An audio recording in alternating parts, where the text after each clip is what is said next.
It's time for the Unexed News.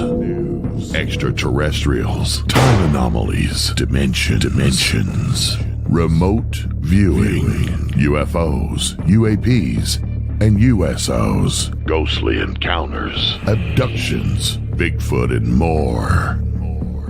Your end of the week news source for everything unexplained. Here is your host for the Unexed News podcast, Margie K.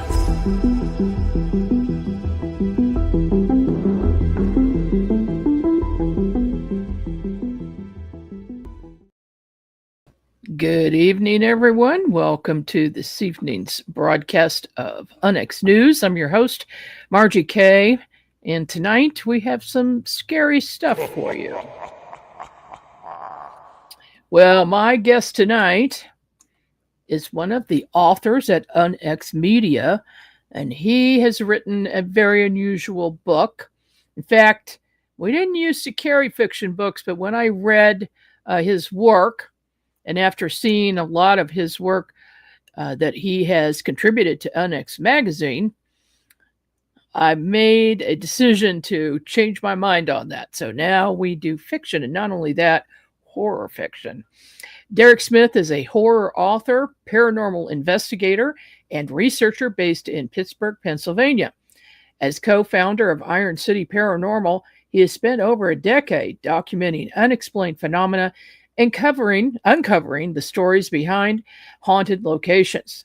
His dark fiction draws heavily from the real accounts, interviews, and evidence gathered during his investigations. Derrick's fascination with the unknown began in childhood after a profound encounter in the woods behind his home, a vision that sparked a lifelong pursuit of understanding what lies beyond. Outside the paranormal, Derrick holds a bachelor's degree in project management and works as a project manager for PathView, a Pittsburgh startup improving urban accessibility through pedestrian mapping.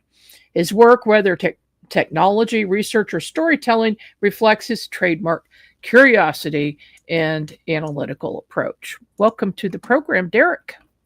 Thank you for having me, Margie. How are you? I am doing great. I hope you are as well. And are you in Pittsburgh tonight? I am. Yep. No traveling this weekend. Still recovering and reviewing all of our evidence from our most recent paranormal investigation. Locally, actually, Crafton, Pennsylvania. Indeed, and we're going to get into some of those, of course. But first, let's go to your first paranormal experience. That sounds very scary, in the woods behind your home. What happened? So we lived in the suburbs. They're right behind me, and actually one of our most recent additions to the team, Aaron. We were neighbors. We had a stream in the woods that cut back through both of our properties. I would just hang out back there. You know, there was a trail I would hike. I would walk around. There was a day that I remember this. I was walking back there completely unexpected. I saw it was a figure. It wasn't completely vivid. I couldn't make out all the features of it. So I knew right away something was wrong. But it was a man. He was bent down into the stream and he was filling up. It looked like a canteen of some sort. And as soon as he looked up at me, it was clearly a Native American, like almost disrobed for the most part. But as soon as he looked up at me, I bolted. I got out of there. I didn't want any more of that. And I don't think that I went into those woods alone after that.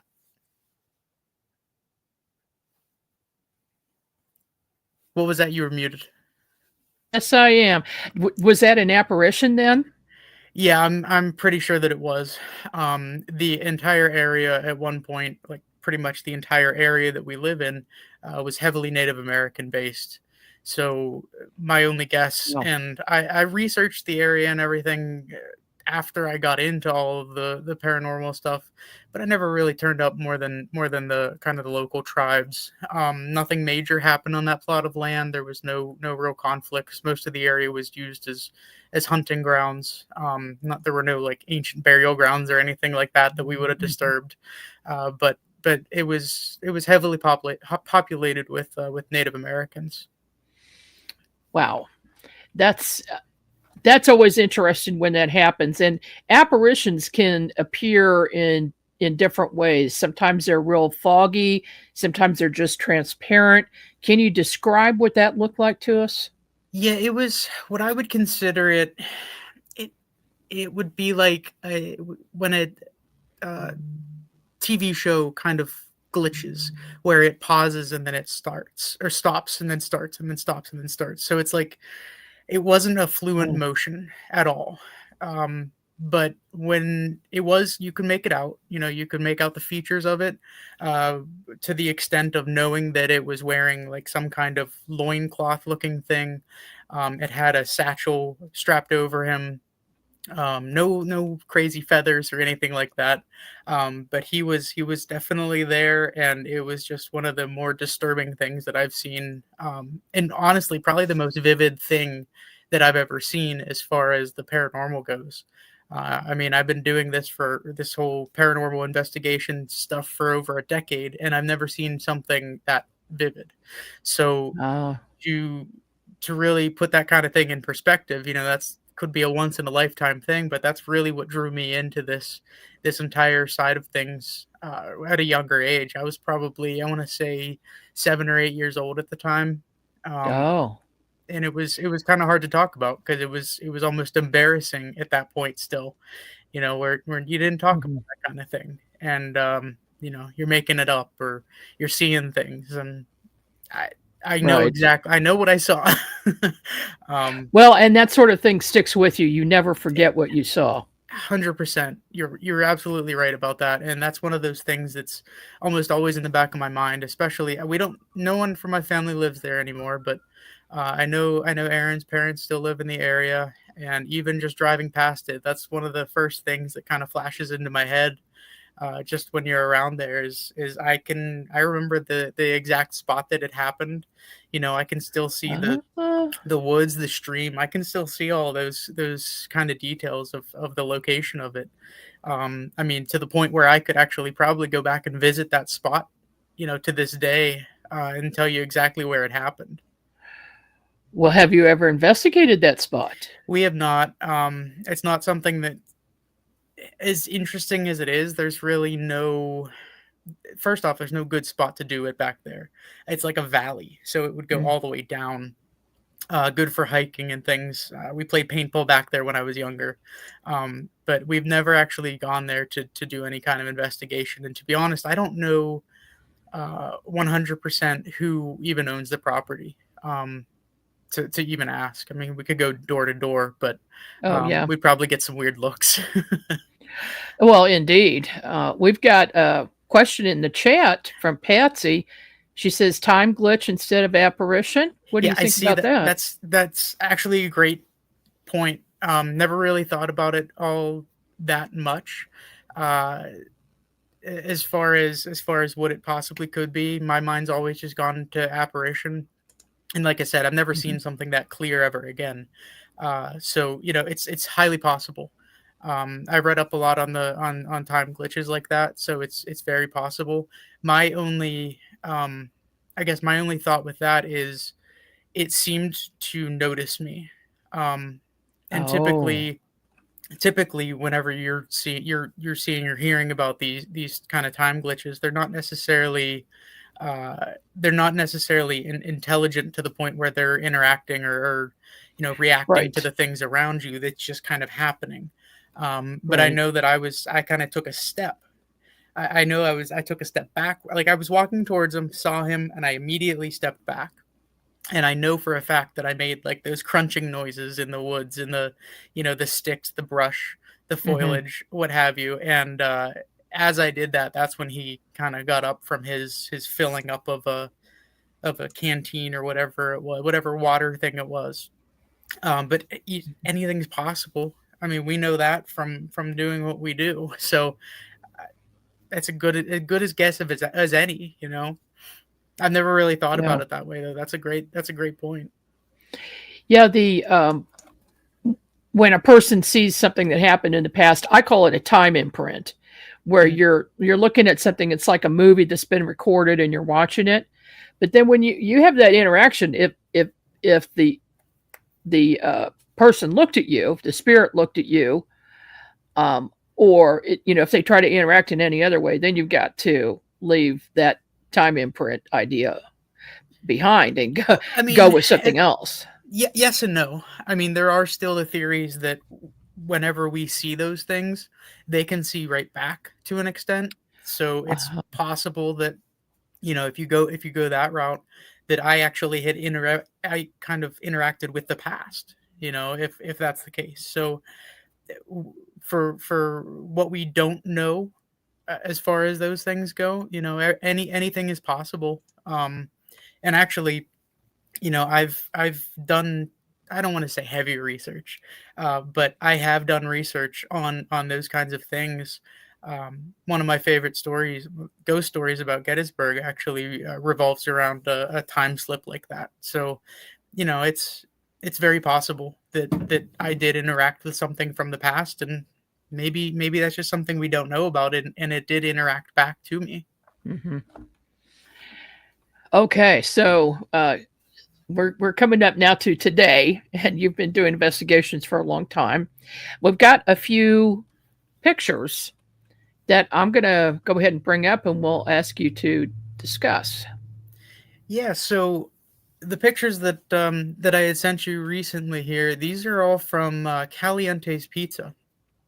This is the most recent paranormal investigation that we conducted about 2-3 weeks ago at this point. Very interesting location, to say the least. There's not a lot of history on the location. It's been 3 restaurants, and before that, it was some residences. As far as the residences go, I've done some digging as far as past ownerships, but really, there's only one family that really sticks out, and that family is actually involves one of the only people who had actually been claimed. Well, I don't want to say died on the property, but they had a heart attack leading them to death. So this is the attic. This Okay. is where we had a strong interaction with a male entity. We do believe that we spoke with a man named James O'Donnell, who, as I was just talking about, he was the only person to have died or come close to death on the property. He went by a name of Jimmy, and we actually caught some of those names. Now, the picture that you're looking at here is one of the windows that looks out the front. This is just a plain old picture. This is actually one of our when we do these things, we walk the property first. We get pictures, we get videos, everything, so we can kind of get a good feel for the building, the space, the layout. So whenever I'm reviewing things and I'm looking through these, and I see something that's out of the ordinary, I have something to go back to. Now, this picture is just a shot of this window. There is nothing out of the ordinary here. If Mm-hmm. you go to the next picture, there is certainly something out of the ordinary Yeah. here. Yeah. So when we first looked at this picture, and another one, we thought that these were lights from outside, street lights perhaps, because there is a street that runs across the front of that property. With that being said, those the same what that to me that appears as eyes, and that was my first comment to this picture. Is somebody watching us, and didn't think much of it, again, thought it was streetlights, until I'm looking back through all the videos, through all the pictures, that those pair of eyes did not appear in any other picture, in any other video. Mm-hmm. So unless there was some kind of crazy flash outside that we're unaware of, this, incredibly enough, the same, it actually looks like the same perspective as distance apart from the eyes in other pictures. The other pictures that I sent you, similar situation. Here, there are clear, I mean, you can see like an entire change. So that picture there, again, it appears as though it's eyes. You look at Yeah, the but it other looks like picture. more to it. It looks like, Yes, you know, that's you can absolutely see right. something. So it does look like it. It looks like there's something else to it there. Um, the only point that I was making here is that you look at the other pictures, the other videos, and that whatever that is was not there. Hmm.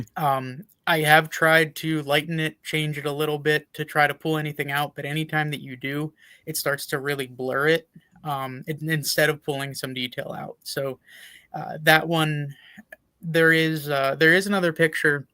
I did not send it to you, but you can see it on our social media pages. During our first walkthrough in this same space, we didn't think much of it. We were just taking some pictures of the outside, like, hey, look, we're gonna go to this location, right? Well, we're looking over these pictures, and all of a sudden we see what looks like it looks to be a shadow. You look closer, a closer inspection here. There's a man with a hat, a woman, and a boy. Three of these entities in Oh. one window, and it's all the same location, same spot that we got these eyes in. This I keep calling it a nook of the building. It's one of those like bump out areas where they've created it like a dining spot in the back corner.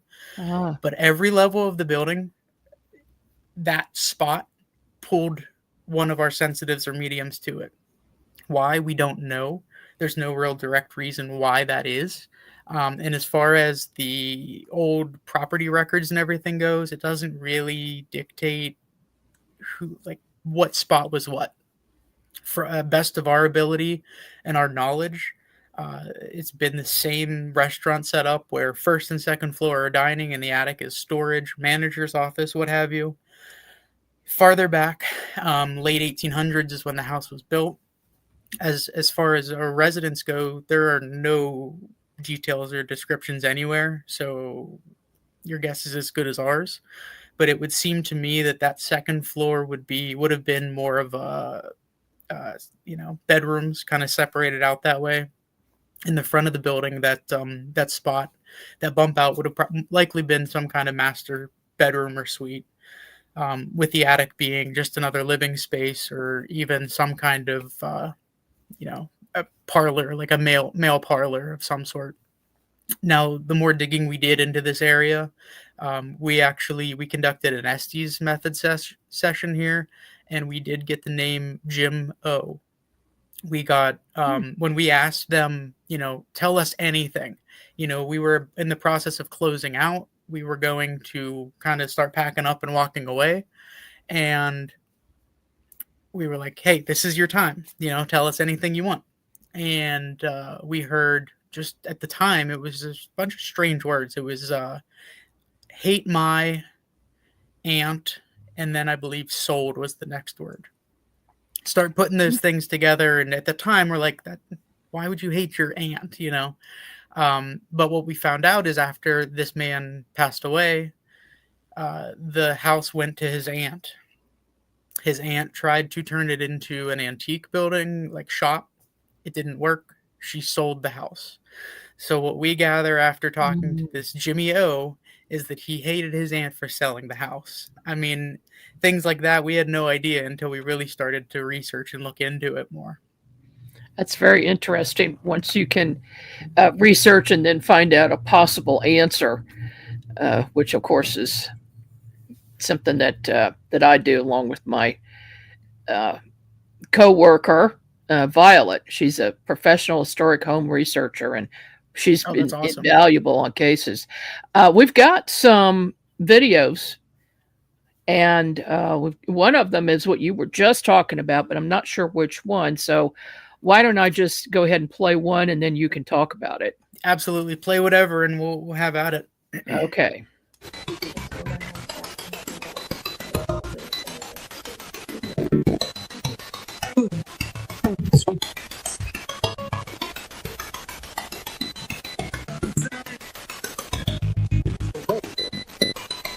Okay, Jimmy, I think we're gonna let you go. You think you're just gonna hang out up here? Because we're gonna go down to the basement.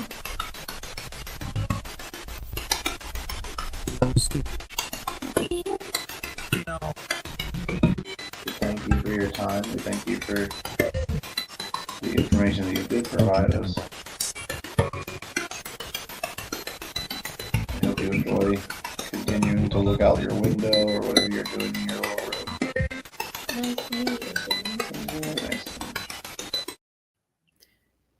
So what we've been recently doing, Dan is much more of a sensitive, I would consider him, where he can make out features such as clothing, heights, kind of their build. We had Sabrina with us, who I believe commented on the video on this live recently. She is a medium, and this was our first investigation together. And she was actually able to pull more things out, more details, more communication. And then you toss Erin into the mix, and she got details. And what she started seeing was this man's face. So we put all of these details together, and we use AI as a tool, as it should be used. And we come up with some of these really interesting. They're sometimes mind-boggling when we show them to the sensitives, and we get this feedback. You saw in that video the old man. Mm-hmm. That is exactly what they pictured.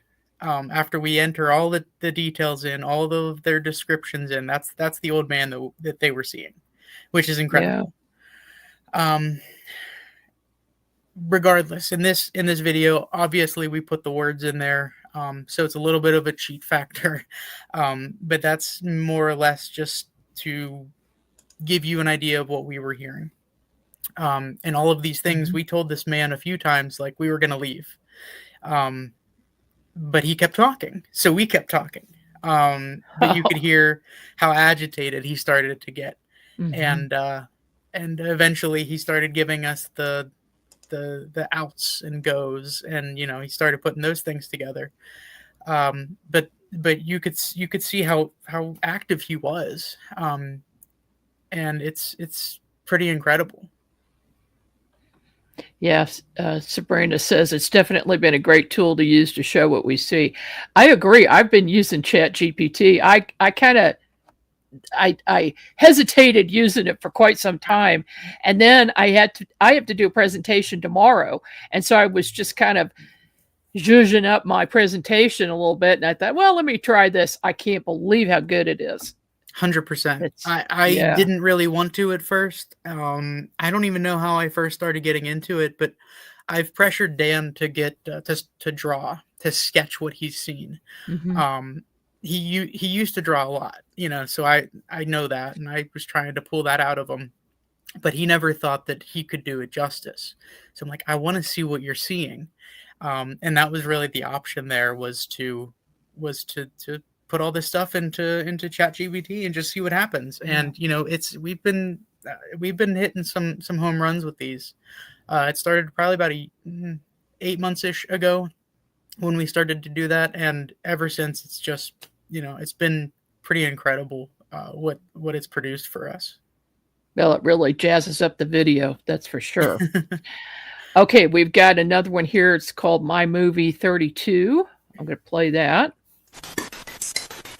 Is there any last thing you would like to tell us? Hate mine. There, we're going there. What do you hate? Yeah. You hate your aunt?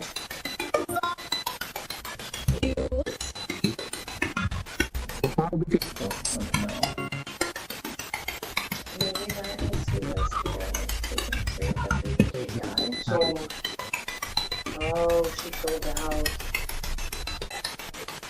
Are you saying your aunt sold the house after you died? Yes. Yes.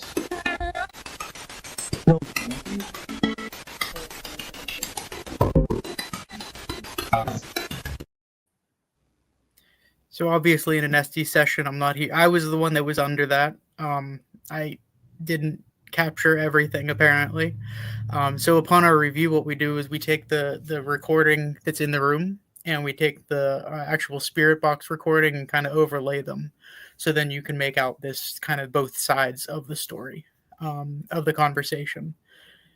And Okay. that's what you're hearing, is that kind of combined product of both the spirit box and the room microphone.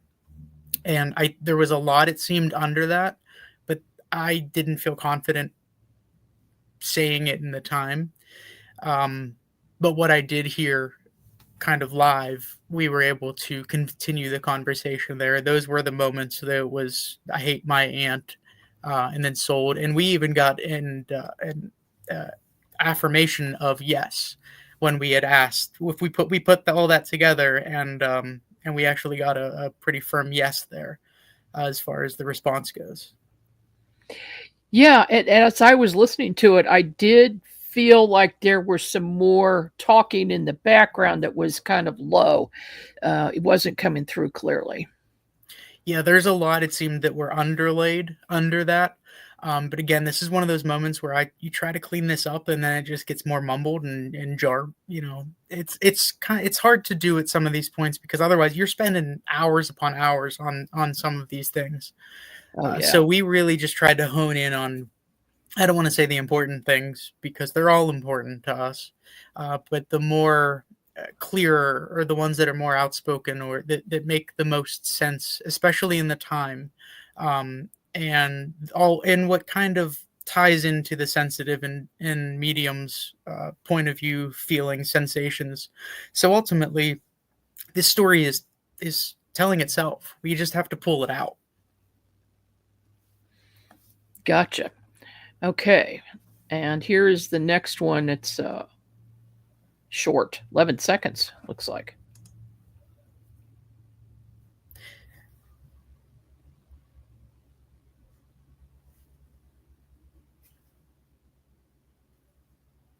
So what you're getting into here is our trail cameras. The reason it's 11 seconds is because that's the duration of the clip.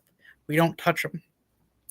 We go through them, we look at them, we attempt to go back, and what we do is we send that to the owners and be like, can you go stand by this door, walk past it, see if it moves, stand on the steps, walk up and down the steps, because all these things we don't know till after the fact, right? So in this situation, what you had pulled up, this door, no one's around, you can clearly see it opening. This door has been said to open and close in the past, and we actually caught it twice here. This time, as you saw, opening, and we got another one that I sent you that was closing.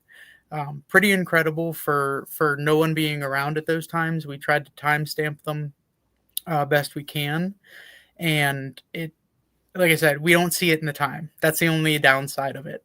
But we are able to kind of go back and attempt to debunk these things, make sure that we're not calling something out that's unexplainable when it really is.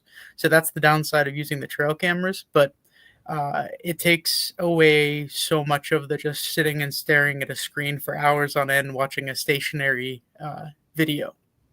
So that's what you're seeing here, is one of the trail cameras. Yeah, those trail cameras do come in handy. I've got two more here. I'm going to go ahead and play the next one.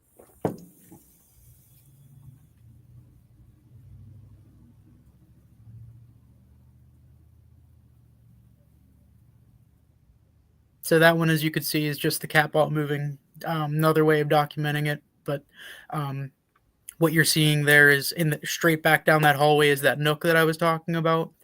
As we were standing here, we were in the room to the right of this clip, and we were hearing footsteps, pretty much whether it be footsteps, some kind of shuffling, tapping noises. So we were all in the room to the right, and we were asking them to do anything to let us know that they were there. You could see the REM pod in there as well. The REM pod was going off, but we did not capture it. But what you can see go off there is the cat ball. At the time, the entire place was dark, so from the other room, we could clearly see that going off. Awesome. Okay, now here is the last short clip.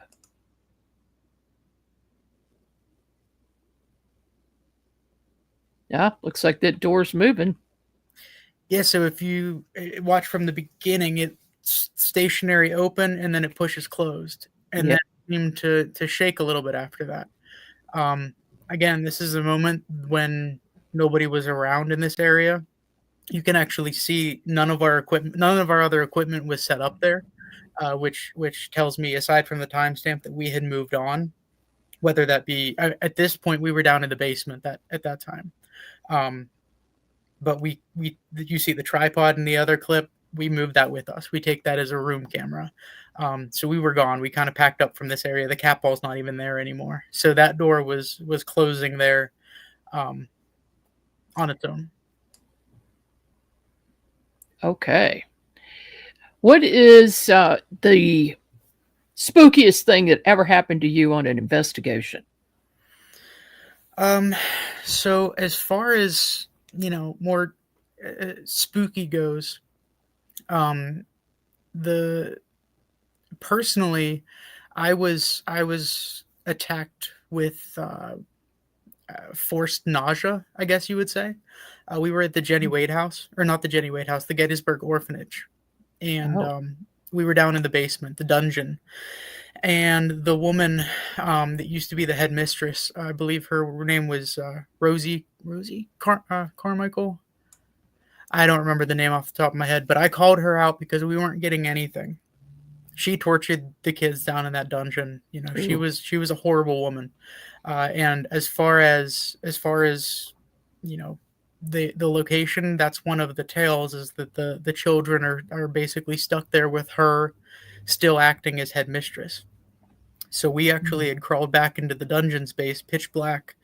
I believe Dan was talking. He was trying to get something out of her. I called her out because nothing was happening.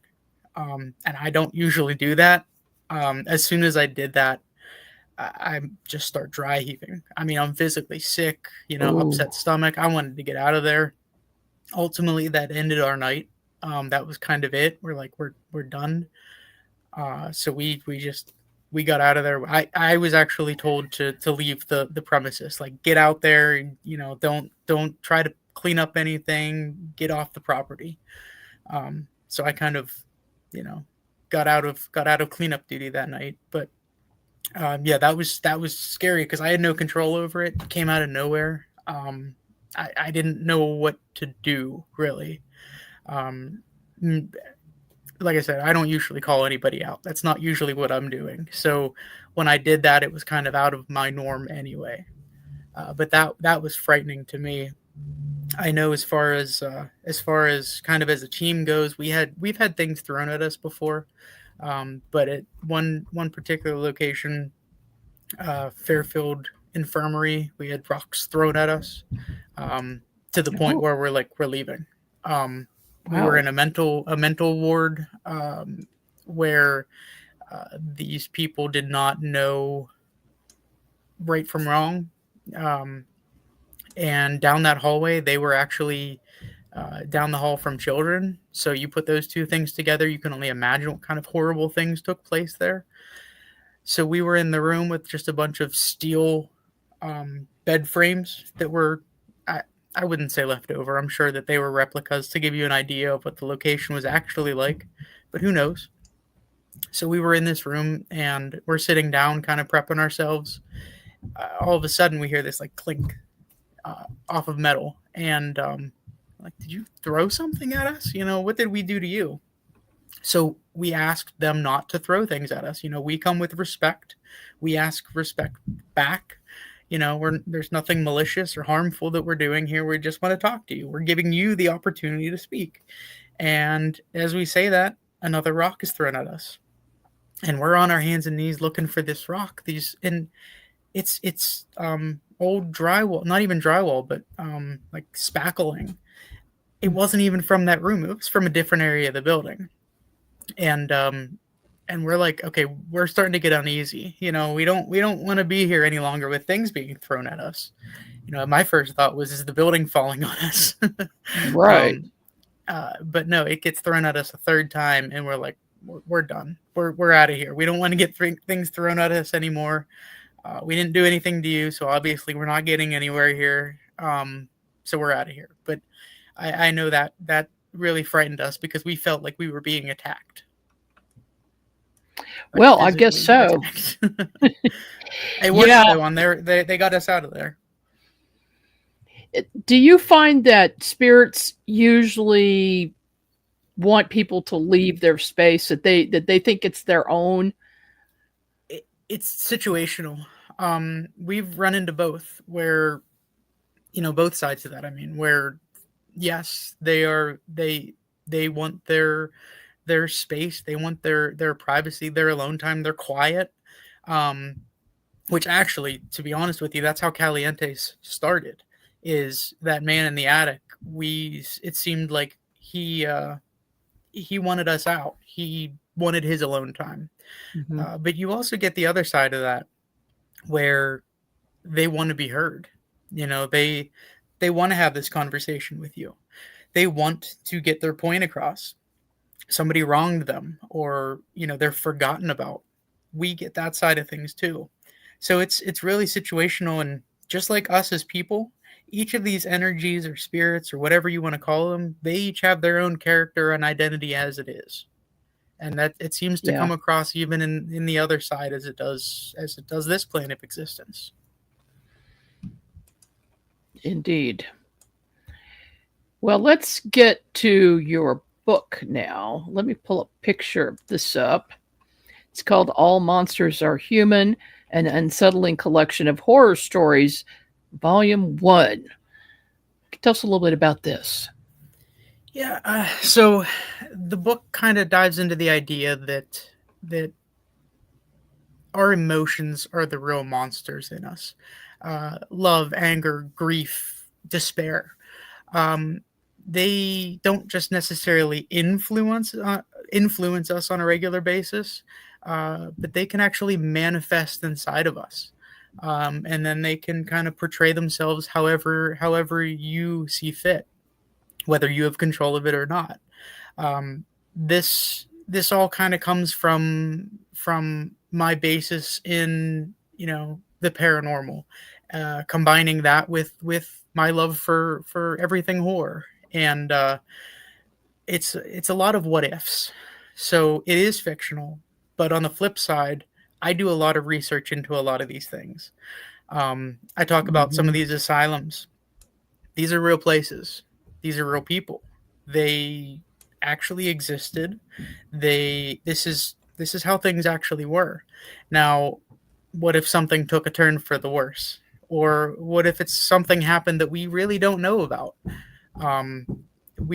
It kind of just harkens back to the worst thing here on this planet really are humans, best and worst, the flip side of the coin, right? But it really dives deep into our nature, our human nature, and the darkness within each of us, where we truly can be the best thing ever, help the planet, help each other. But then you see and you hear about these horror stories. I mean, especially this time of year, like Netflix just released the Ed Gein story. We truly have this darkness within us that all it takes is the wrong decision, and anything can happen. But you hear about stories like the Wendigo. That's a monster, but guess what? It started as a human. So those kinds of things are the perspective that I try to portray here. And I really wanted to combine something almost poetic, where it's combining horror with psychological tales of dread, and from what's within us, and what happens if you let it out. Well, you're such a good writer as well. And as I was going through it for publication, it makes you feel like, as you're reading it, that you're really there, and you're so descriptive that you can picture the scene as well. And I can tell you this: if you're into horror, this is the book for you. Okay. Well, thank you for saying that. That's, I mean, that's what I strive for. And, at the end of the day, if something for somebody to take out of it, you ultimately look into the mirror and you ask, what could be?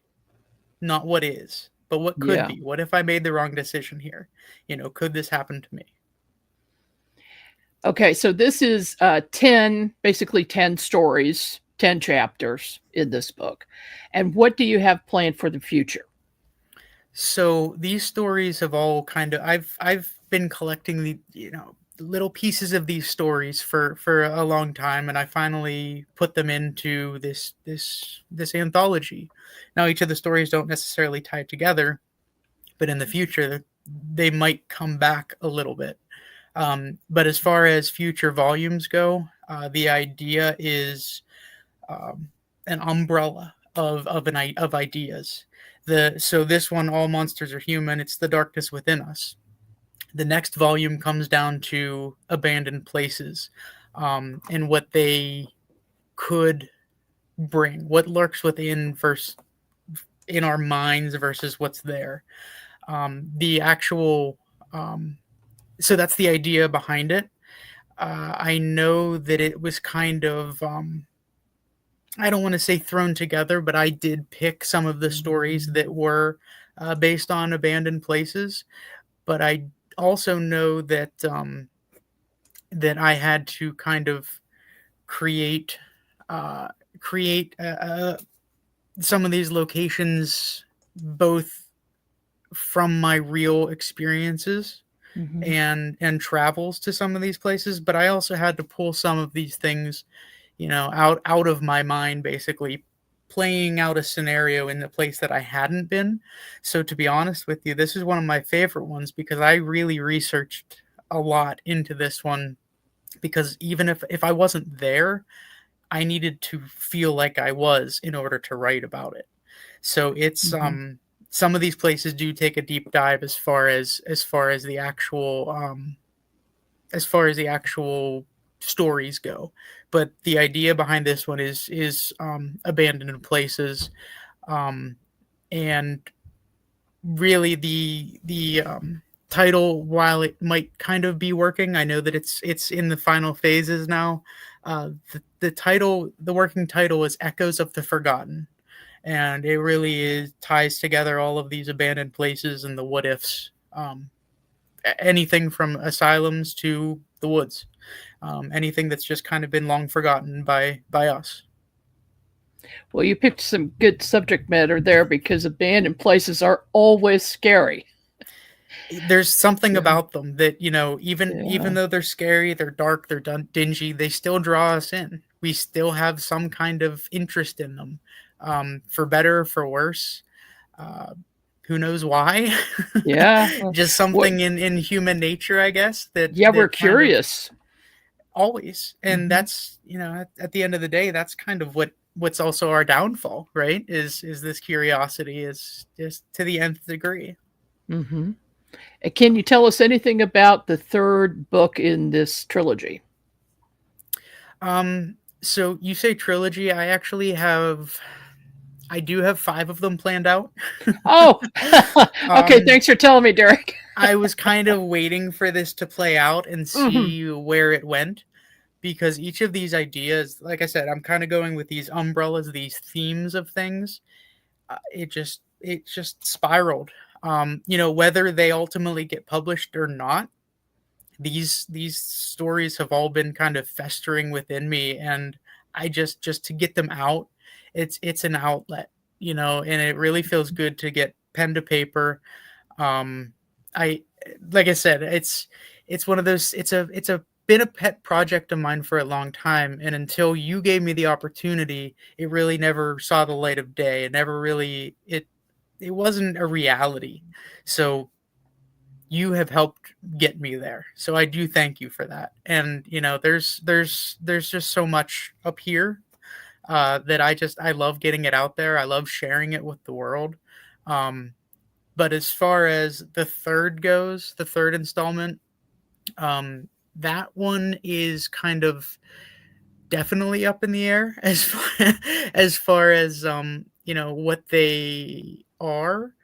But I do have an idea for it, and it's I would say, let's cult related. um drawing the lost, the forgotten, kind of pulling those strings, seeing how we can control other people. And so I would Oh. say the third one is definitely strongly cult related at this point. Oh boy. Yeah, because real cults have done some terrible things. Absolutely. And they're really scary if you think about it, because you don't Oh even know you're yeah, in one until it's too late. exactly. And that has happened. I know some people that happened to. They didn't realize what was It's going on. frightening. Like, It's a whole different. I know one person personally who kind of lost themselves completely and were pulled into this, or were starting to get pulled into this, and they didn't realize it.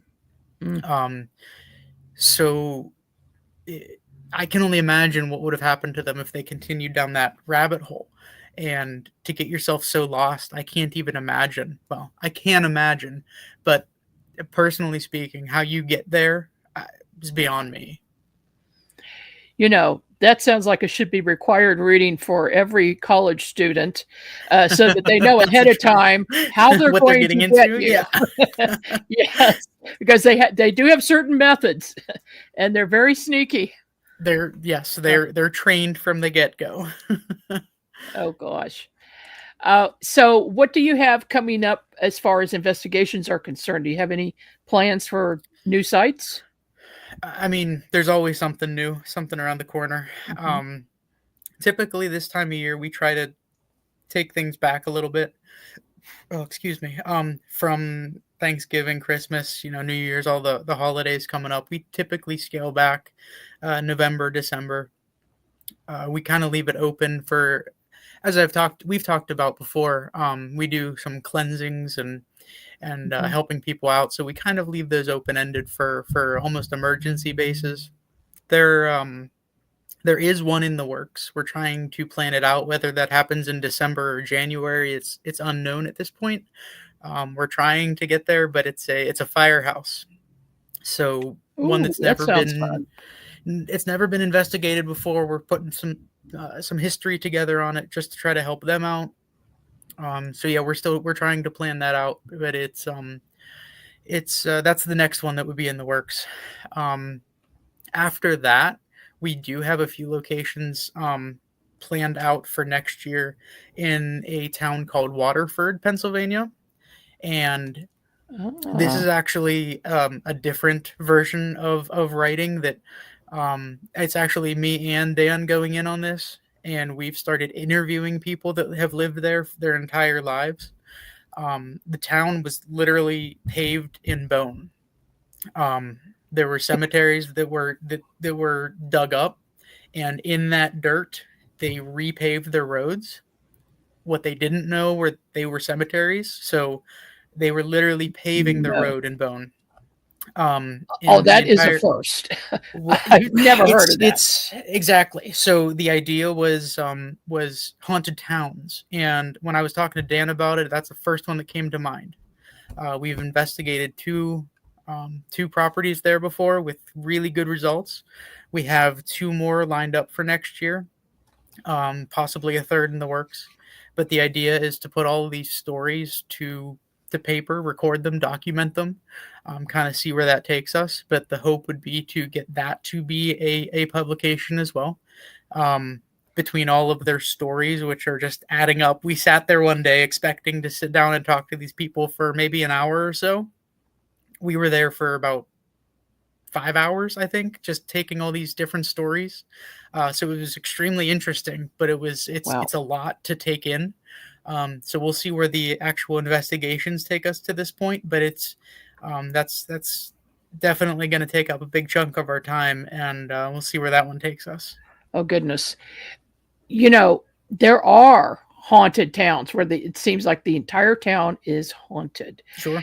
Do you think there's any particular certain reason for that, or does that vary?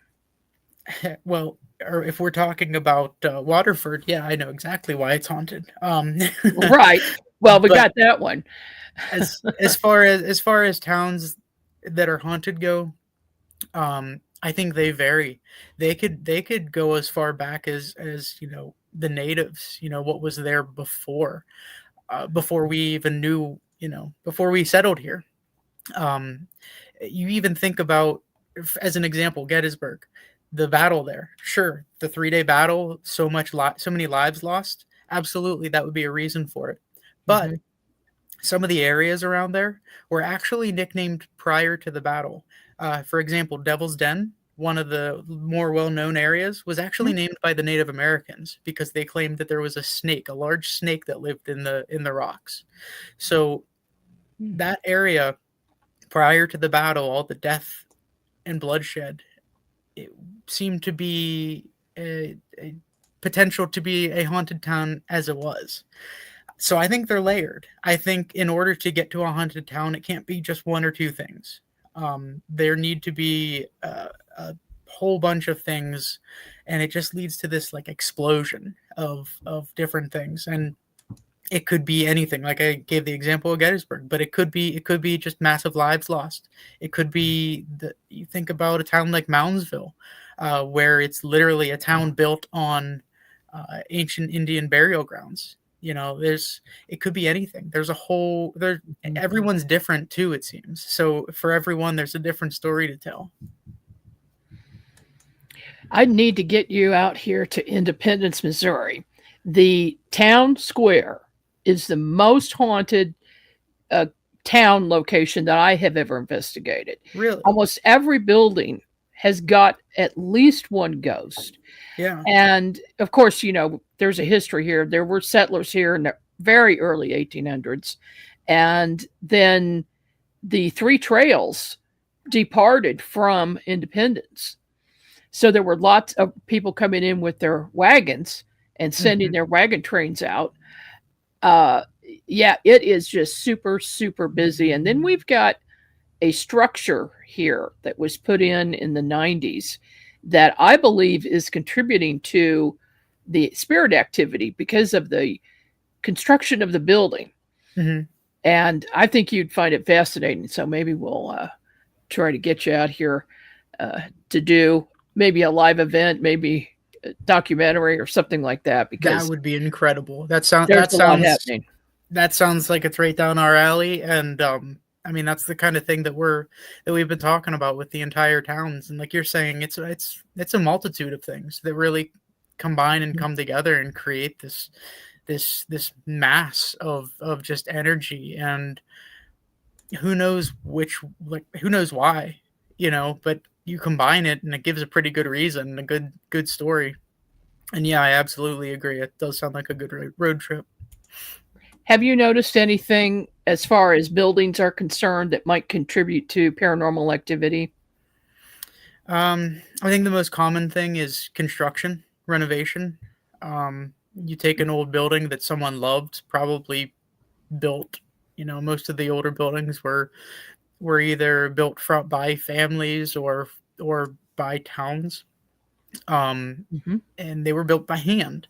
And then you come in with a new generation of people, and not only do they want to change things, but they want to save a buck. So they do things the cheapest way possible.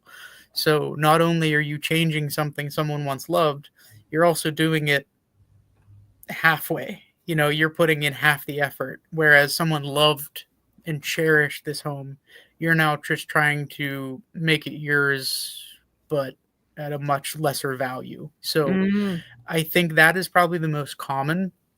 Another reason that I've heard and seen are just the secrets that are kept within houses.